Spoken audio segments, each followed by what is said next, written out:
everybody, welcome back. Today we are doing a Q&A. On Instagram you sent in a few questions, so I'm just gonna dive straight in and see. We have a question here from the Introvert Owl. What is the most difficult part when learning a new language?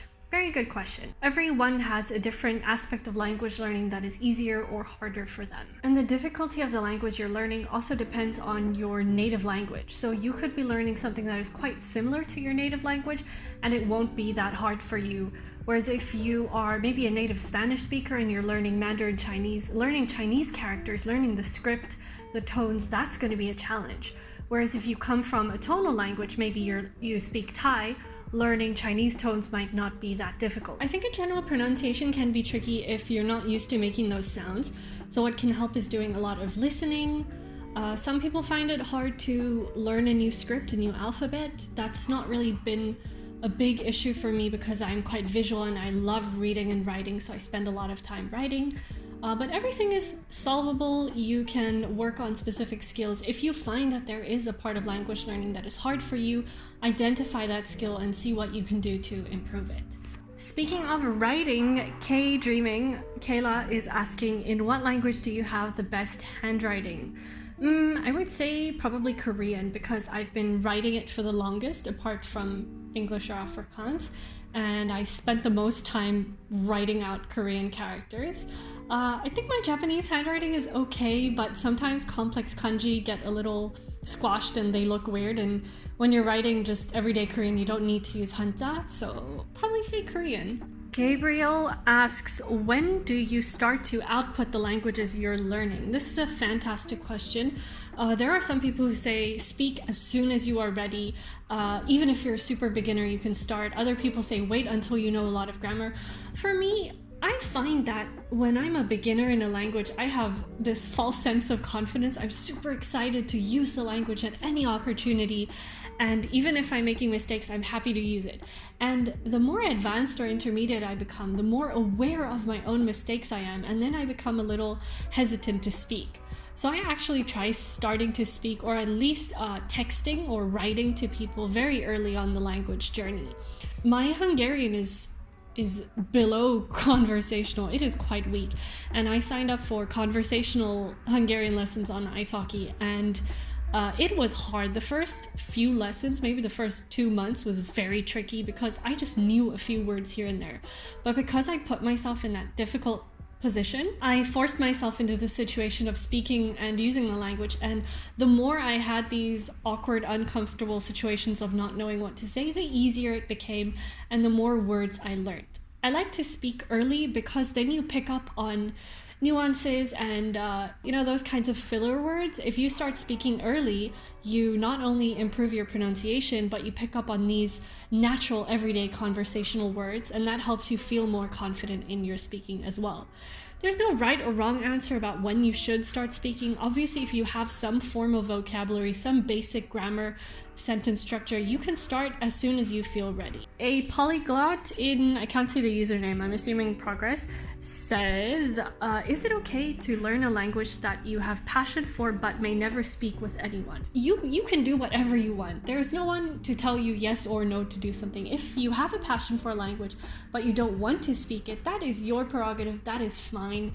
You just need to ask yourself, what is my goal with this language? Is this a language that I just want to read books in? I don't know what your reasons are, but it's fine. You can do just what you want. I have a video on, I think the thumbnail is like, do we really need to speak or something like that? I will link it up here. It's about, if you're learning a language, do you really have to speak it to prove yourself? Can you not just read books or watch movies in it? So I had a really interesting conversation with my friend Valeria in that video, so that might answer your question a bit more in depth as well. KKELOE says, how do you personally find the work culture like in Singapore? I've worked at 2 Singaporean startups. The first one was very small, and I think because it was such a small company, it was a little awkward, but now I work at a little bit of a bigger startup, and also because I work in tech, people are chatty, talkative, friendly. We all feel like one big family. I I love my job. I love my company. I'm super, super happy. And I think everybody really looks out for each other. It's not competitive. You're not stepping on each other's toes. I think it's great. I'm really enjoying it. And yeah, I like it very much. Rania says, tips for Chinese writing. I'm learning, but I can't find any motivation to write because it is hard. Yes, Chinese characters are hard. It takes a lot of repetition and practice, but there are some good apps you can use. I actually have a blog post on my website about how to learn Chinese characters. I think that's the post. I will link it in the description. And I recommend you use an app like Skritter. Skritter is really good for practicing Chinese because it starts from the very basic characters. You can choose whether you want to do simplified or traditional, and you can write the characters with your finger. At the same time, you are tested on what tone it is, what the pinyin is, and what it means. So it's really all-in-one app. I do have a discount code if you are interested in getting Skritter. Check the link in the description where you can sign up. This is an app that I personally use for learning Chinese characters. So I hope that can help you. But any more details on learning and writing Chinese characters are in my blog post, so please check that out. The Milkman says, which process do you start with when learning a language? Reading, writing, or speaking? Interesting question. I also think this depends on the language. If it is a language that has a different script, Chinese, Japanese, Korean, I always start with the alphabet first, along with the basic readings, and I try and do a lot of listening to the language beforehand so I can get used to the sounds, even if I'm not listening to anything comprehensible yet. So if it's a script, a language with a different script, I always start with that. If it's not, if it's something that's pretty easy to read firsthand, you don't need to learn another alphabet, I will generally just get a textbook or an app and start with a basic grammar structure, start with the lessons there, learn some basic vocabulary and grammar as you go along. In terms of listening and speaking, I touched on that earlier. Whenever I feel ready or comfortable to make sentences, I will do speaking. And listening, you can only really listen to something once you've reached some kind of a basic level of understanding. So listening to podcasts or videos that teach the language is very helpful, but you do need a base of some common vocabulary and sentence structure. So I always start with, just the basic greetings and stuff, the writing system, and then beginner vocabulary and grammar. So sentence structure before I move on to reading, writing. My colleague Fred says, what is your favorite Singaporean food that is non-seafood? Yeah, I don't eat seafood. Fred, I think you should know because we eat together every day. Chicken rice. Probably chicken rice. If I had to choose a Singaporean food, yes. Chicken rice is affordable, delicious, soft, flavorful. I also like chicken hor fun, so like soupy, macaroni, chicken soup, chicken macaroni soup. I don't know what you call it. That is good. And I recently discovered mantou. So good. It's like the soft bun which you dip in condensed milk.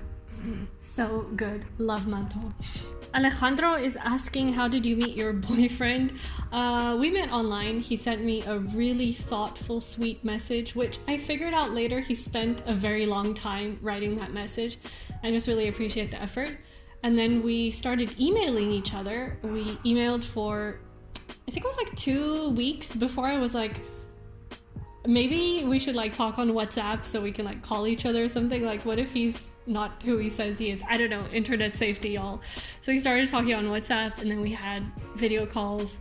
So that's how we met, yeah. Next question, are you sometimes that addicted to language learning that you don't do what you actually should do, e.g. work? I don't think so, because I get paid for my job and I have to do my job. And I love my job.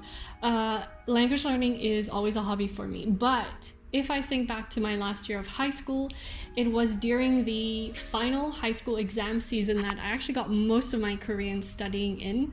I don't know. Maybe it was like a stress relief for me. After I studied for my exams, I took a break by studying Korean. So yes, but I think it's good to know when to draw boundaries and set like time frames for yourself, like you'll only study a language in certain hours or after you've finished your work. And we have another question from Kayla. She says, since you do a lot of editing, did you ever get hand pain? I know that Kayla herself suffered from hand pain for a while, and that must be so uncomfortable. I'm so sorry, and I'm glad that you are recovering. Yes, I do suffer from hand pain. It helped a little bit since I got a mouse and I propped up my laptop. I wonder if you could see, if you look really carefully, my laptop is at a slant over there, so I kind of propped it up. I don't know if that's really ergonomically friendly, but yes, I do get more back pain than I do hand pain, but I'm always really stiff. Next question, how did you learn UX design through school? I studied information design, and interaction design or UI UX design was only a very small component, a very small module that we did throughout our 4 years of study. So I didn't actually really study it in depth, and I was really scared when I started my first job because I was like, I don't know how you make apps, I don't know how UX design works. But I learned a lot of it on my first job in South Africa. I was working as a service designer in Johannesburg, and the company was just wonderful. They train you on the job, you learn a lot as you go along. And it really helps to have a mentor or a senior designer who can guide you along and help you, but you also need to do a lot of self-study as well. Of course, you need to know the basics of how to use the tools that you're designing with and have some design background. But in terms of like learning the shortcuts, learning best practices in the industry, that is going to require a lot of self-study and research as well. Nathan, which languages do you think you will learn next? This is definitely the question I get asked every single time I do a Q&A, and at least for this year, no new languages. I don't think there is a race to learn any new language. I just want to focus on the ones I'm currently learning. If you watched my 2021, I'm not in the future yet, language goals video, my main focus languages for this quarter are Hungarian and Tagalog. So I just want to up those, get those to a really good level before I even think about learning other languages. Language Loading says, how did you know your job was the right one for you? Did you have any doubts training for it? Yeah, I was quite scared when I first joined the industry. And for a while I thought, oh, you know, this is not graphic design. I'm gonna really struggle. Am I really gonna enjoy the tech world? But you just have to take a leap sometimes. And once I got into it, I realized how much I enjoy it. It's very detail driven. You have to think about so many different processes. It's not just creating graphics. So I really enjoyed it. Training, you get that on the job. With every project, you learn something new. So Marcus says, did you ever wonder what your real heritage is, not just what you were told by your family? Yes, but I think what I was told by my family has always been pretty accurate. So our family history goes back hundreds of years in South Africa, and if you trace it back even further, the very first Buddhist settler in South Africa was Dutch. So my mom created a very robust family tree on some website like myheritage.com, and you can trace it all the way back to the Netherlands, like 300-ish years ago. If I do wonder about my heritage, I just go to the family tree because my mom really worked hard on the family tree.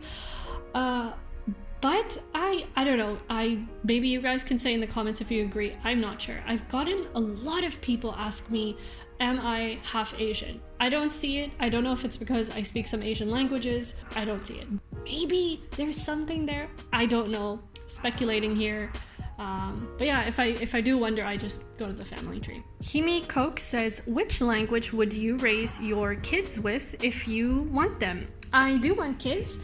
And it's very difficult because I am not sure I'm going to settle in South Africa, so teaching my kids Afrikaans might not be the most practical choice. However, I do want to keep the Afrikaans language alive. I don't know what the future holds, but my boyfriend is currently learning Afrikaans, so it's just nice to think about the idea of maybe being able to speak Afrikaans with my family and my kids, but that's not something I'm going to push for if it's just not feasible. So definitely English, and depending on maybe the country I'll live in, the situation we're in, but I would definitely encourage my kids to learn any language at school and also explore languages that they are interested in. I wouldn't force anything on them. I would just consider the options, the time, the situation, and see what happens. Kiara says, have you ever thought of writing a book in another language? Some things are better explained in a different language. Absolutely. to the point that yes, things are different when you write them in another language. I'm not an author. I don't think I would write an entire book per se, but I do keep journals in other languages. And I find that if you're working through a problem, or if you're just sifting through a lot of thoughts, writing something in a different language helps express your thoughts more clearly, because you might not be that fluent in the language and you kind of have to simplify and dumb down the thoughts, and that helps you really get to the core of what you're feeling. But I'm not sure I would publish an entire book. I certainly wouldn't publish my journals that I keep in Japanese and Chinese, no. Chris says, how do you cope with stress?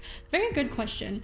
Prioritizing is very helpful for me. When I'm stressed, it's generally because I have so much to do, so many things I want to do, and deadlines and everything. So if I really have to cut down and prioritize, that helps me feel better. A book I recently read is Essentialism. Reading, I'm not done with it yet. But the point of that is really deciding what is the most important thing. I would rather be good and do one task fully than do 5 tasks very half-heartedly. And of course, just the basics, really taking care of yourself. I can get into these very stressful states where I barely eat or take care of myself properly, and just reminding myself that in order to function properly, in order to combat stress and anxiety, I need to eat a proper meal. I need to take care of myself. I need to sleep enough. So I know it sounds super basic, but just reminding myself to take care of myself and meet my basic needs, that helps as well. And also I like to remind myself that in my perspective, everything always works out. Even in that moment, if it is so terrible, if whatever happened is not what you expected, in the end, months, weeks, or years later, when you look back, it needed to happen. You may have learned something from it, you may have dodged a bullet for something. Everything always happens for a reason. And when I'm really caught up in stress and anxiety, I just think back and say, it's okay, this will pass, and in a few months, this will have needed to happen, and it's all gonna work out. So hope that helps. I'm not qualified or licensed to give any therapy or advice, but this is just some things that I keep in mind for myself. Misa Tserinova says, how different is your childhood dream job from your reality? I wanted to be a fashion designer for many, many years. So I guess it's similar because I am a designer. I did not study fashion design because I don't know how to make clothes. I don't know how to use my hands and sew things, and I was not willing to learn. It's so hard to make things with my hands. So doing digital design is a lot easier and a lot more fun, and I'm very happy of doing this. Also, I don't really think back in 1994 that UI UX was a very fleshed out and popular career. It was just starting out, and definitely the stuff I'm designing and doing right now did not exist back then, so I didn't really think about this when I was younger. Dear Lindie, how can we manage multiple languages at the same time? Also, one of the questions I get asked the most, and this is a really good question, but it's very hard to answer because it depends on the number of languages you're learning, it depends on your methods, but there are some things you can do to make learning multiple languages easier. I recommend not learning a big number of languages from beginner at the same time. It is best to learn 1 or 2 languages that are quite different from each other, up to an intermediate level before you move on to another language. Also, daily habits help you a lot. Rather than just studying for a big amount of time on a weekend, doing something every single day and building that habit is going to keep the language fresh in your mind. There's so much more I can say about learning multiple languages at the same time.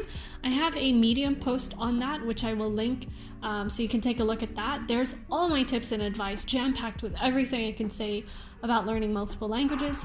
And I also have another video on that topic of how do polyglots manage to learn more than 1 language at once, so please do check out that video as well. I hope it is useful. Kayla also asks, what do you miss the most about South Africa, and what don't you miss about South Africa?